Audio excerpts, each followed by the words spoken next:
মামলা একটা সাজানো হয়, সাজানোর পূর্বে একটা চক্র তৈরি হয় 5-10 জনের।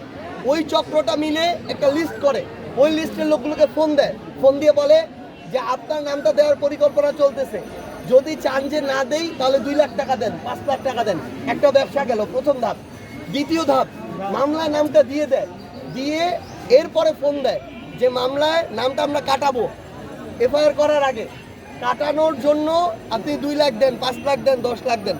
এরপর আরেক ধাপে না, এরপরে মামলা হয়ে যায়। মামলা যখন কোর্টে চলে যায়, গুরুত্বপূর্ণ কাজ কারবার ওই প্রসেসিংয়ের শুনানিতে যায়, তখন আরেক ধাপে টাকা নেওয়া হয়। এই মামলা বাণিজ্য কিন্তু সরাসরি রাজনৈতিক দলের নেতাকর্মীরা করছে, একদম তাদেরকে পুলিশ বিভিন্নভাবে সঙ্গ দিচ্ছে। আরেকটা জিনিস হয়েছে, আমরা দেখছি স্থানীয় পর্যায়ে বিভিন্ন ধরনের ব্যবসায়ী রয়েছে, অর্থনৈতিকভাবে স্বাবলম্বী মানুষজন রয়েছে, তাদেরকে টার্গেট করে তাদের নাম দেওয়া হয়। কেন? তাদেরকে বলা হয় তাদেরকে শেল্টার দিবে, তাদের ব্যবসা প্রতিষ্ঠানগুলোকে শেল্টার দিবে, এর বিনিময়ে তাদের কাছে টাকা নেওয়া হয়, চাঁদা। লাখ লাখ টাকা, কোটি কোটি টাকার এই মামলা বাণিজ্য চলছে, চাঁদার বাণিজ্য চলছে। ব্যবসায়ীরা অনেক ক্ষেত্রে অতিষ্ঠ হয়ে উঠেছে।